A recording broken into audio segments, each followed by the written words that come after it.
नमस्कार दोस्तों आज मैं आपके लिए एक कहानी लेके आया हूँ। कहानी का शीर्षक है भाग्य का लिखा।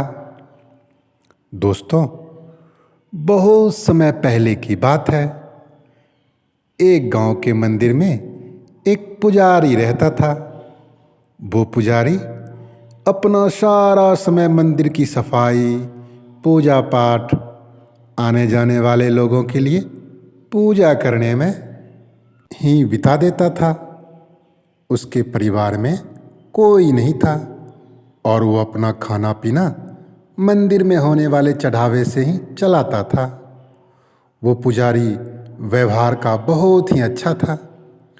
उसके मन में पैसों के प्रति ज़्यादा लालच नहीं था।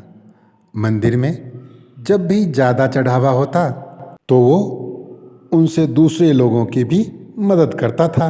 पुजारी मन ही मन ये भी सोचता था कि मंदिर के चढ़ावे से थोड़ा बहुत बचत भी होती तो भविष्य के लिए अच्छा होता। लेकिन गांव का मंदिर था तो वहाँ लोगों का आना जाना कम होता था। मुश्किल से दिन भर में 10 से 12 पैसों का चढ़ावा हो पाता था, जिसमें से पुजारी अपने दिन भर की ज़रूरतों को पूरा करने के बाद सिर्फ 2 पैसे ही बचा पाता था।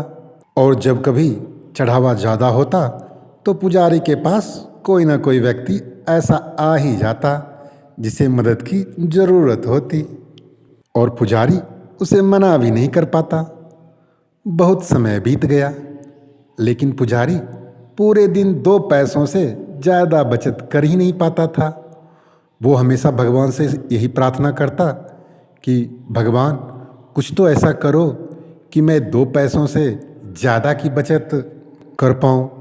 भगवान से प्रार्थना करके पुजारी रोज़ की तरह अपने कामों में लग जाता। कुछ समय बाद पुजारी की शादी हो गई। घर में अब 2 लोग हो गए और खर्चा चलाने के लिए ज़्यादा पैसों की जरूरत पड़ने लगी। पुजारी की शादी होने के बाद मंदिर में लोगों का आना जाना भी बढ़ने लगा, जिसकी वजह से चढ़ावा भी ज़्यादा होता। और अब पुजारी अपने घर के खर्चे पूरे करने के बाद 10 पैसे रोज़ बचाने लगा। धीरे धीरे पुजारी के पास ज़्यादा पैसे हो गए। कुछ पैसों से उसने अपने घर की मरम्मत करी और कुछ पैसों को भविष्य के लिए बचा लिया। कुछ समय बाद पुजारी की संतान हुई और अब वो 2 से 3 हो गए। पुजारी की संतान होने के बाद अब पुजारी ने देखा कि वो अपनी दिन भर की ज़रूरतें पूरी करने के बाद 15 पैसे बचा लेता है। धीरे धीरे बच्चा बड़ा होने लगा, स्कूल जाने लगा। अपनी बचत के पैसों से पुजारी अपने बच्चे की पढ़ाई का खर्चा चलाता था। जैसे जैसे बच्चे की उम्र बढ़ती गई और पढ़ाई का खर्चा बढ़ने लगे, वैसे वैसे ही मंदिर में चढ़ावा ज़्यादा होता चला गया। ज़्यादा लोग आने लगे और पुजारी के जीवन में पैसों की कोई कमी नहीं हुई।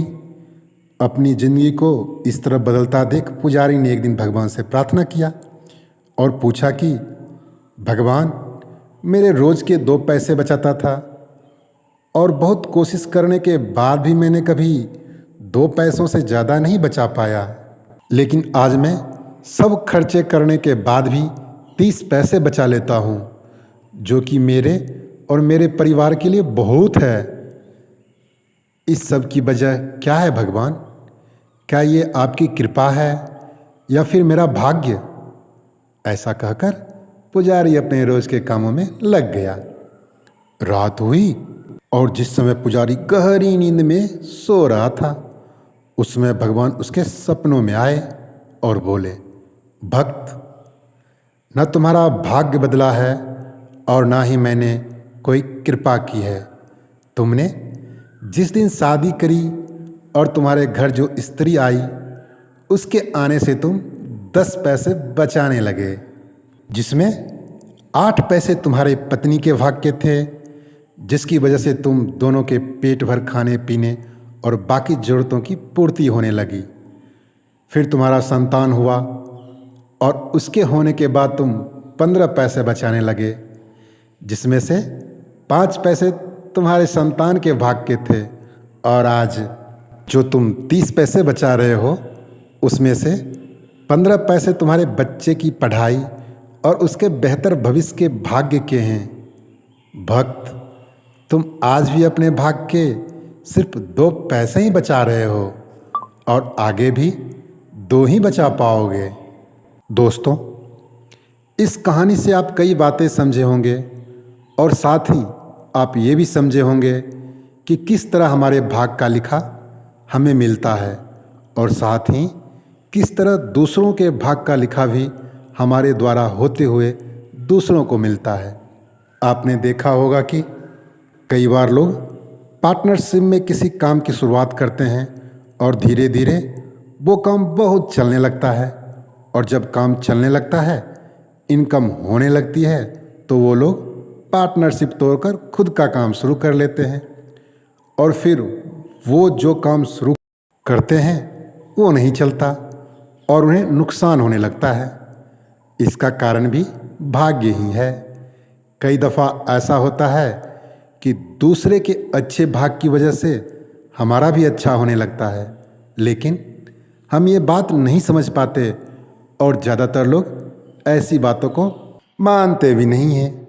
कई बार हमारा भाग हमारे दोस्त, हमारे पार्टनर, हमारे परिवार के लोगों के भाग से भी जुड़ा होता है और जब तक हम उनके साथ होते हैं तब तक हमारे साथ सब कुछ अच्छा होता है और जब हम उनसे दूर होते हैं तो हमारे साथ चीज़ें ज़्यादा अच्छी नहीं होती।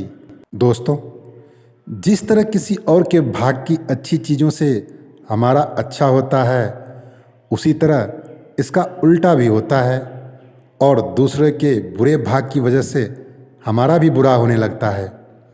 यही भाग्य का खेल है जो सारी ज़िंदगी हमारे साथ चलता रहता है।